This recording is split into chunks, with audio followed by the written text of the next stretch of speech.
Ladies and gentlemen, would you kindly take your seats, please?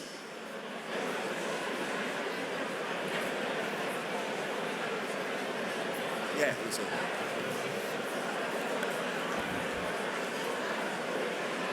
Ladies and gentlemen, kindly take your seats, please.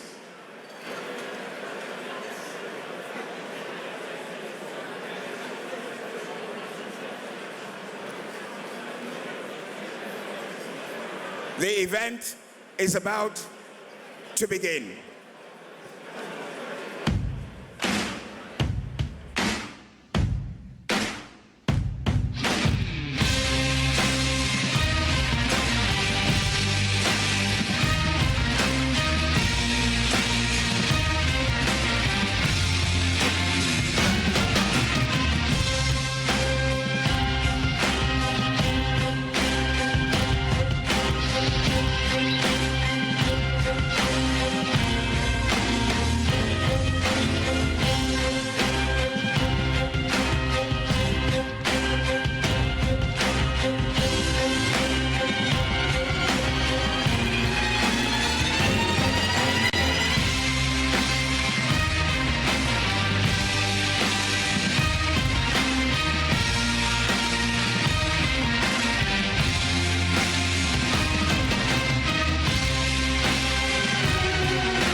Good evening, ladies and gentlemen.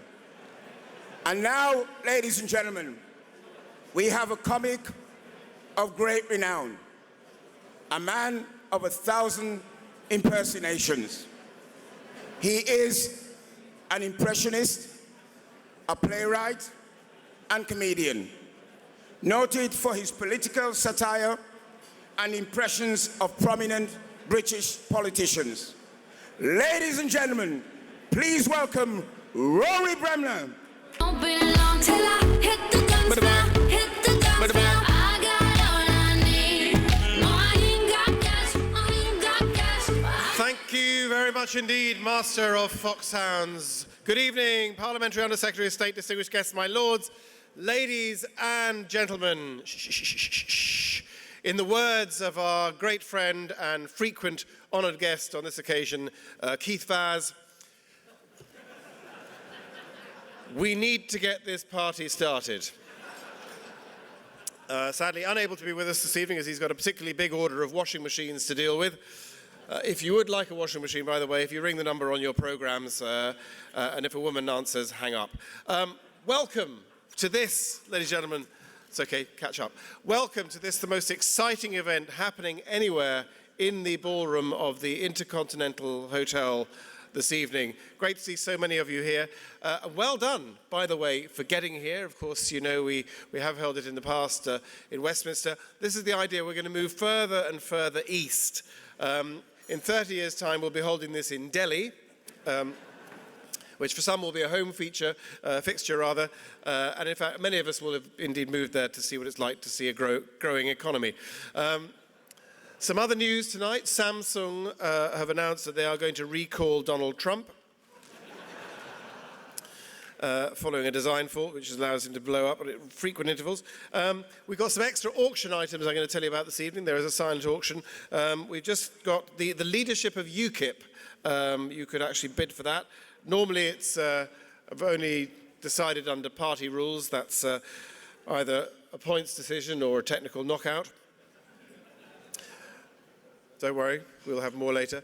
And you can bid for that. You can bid for a number of other prizes this evening. But there is a silent auction, don't forget, taking place later on this evening and, in fact, during the dinner itself. But tonight we're going to celebrate the 16th anniversary, 1/6, of the Pharmacy Business Awards. And for the last 16 years, the Pharmacy Business Awards has recognised the most outstanding pharmacists across the country. And tonight will be no different.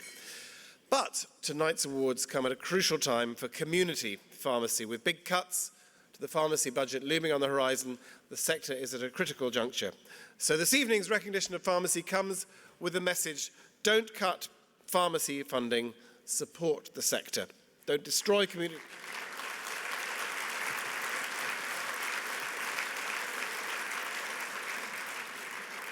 Don't destroy community pharmacy, cultivate it. Because given the chance, pharmacy will improve people's lives immeasurably. It already plays such an important role in local communities, and with the government support, it will make an even bigger difference. Community pharmacy is not the place you go to pick up a packet of lockets, it's the place you go to get expert advice on your medicines. It's the place you can go to have a discreet chat about any health concerns you may have. And these awards will again recognise the abilities of pharmacists and their teams as world-class healthcare providers. The Pharmacy Business Awards also shine a light on community pharmacy and showcases the outstanding and innovative work that they do in keeping the public healthy and out of hospital. During its 18 years, Pharmacy Business magazine has been a trusted source of information for community pharmacists, helping them to navigate the ever more complex NHS landscape. It continues to inform pharmacists of breaking industry news and exclusives and provides clinical and professional advice on a range of issues relevant to community pharmacy. And you can read Pharmacy Business online and keep up to date with industry developments by following us on Twitter and Facebook. And when I say us, I do of course mean them. And don't forget to tweet about these awards as the evening progresses and tell everyone about the inspiring pharmacists you have met tonight and how many drugs you've managed to score. Sorry. Go back on that? Yeah. You can do so at hashtag PBAwards16. Hashtag PBAwards16. Now, these awards are hosted as ever by the Asian Media and Marketing Group, Britain's biggest Asian publishing house. On behalf of the Solanki family, who run AMG, I extend a very warm welcome to all of you. I want to let you know how delighted that we are to have so many of you here tonight. Now, without further ado, please welcome the Executive Editor of Pharmacy Business Magazine, the one and only Shailesh Solanki.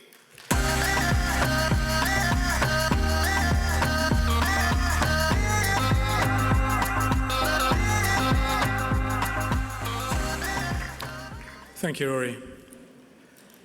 Parliamentary Under-Secretary, distinguished guests, my lords, ladies and gentlemen. It is my privilege and honour to welcome you on behalf of our Editor-in-Chief, Ramniklal Solanki, CBE, to the 16th Annual Pharmacy Business Awards. Earlier this year, Britain faced a once-in-a-generation choice to leave or stay in the European Union. And against the advice of experts, business leaders, and the perceived wisdom at the time, the British people voted to leave.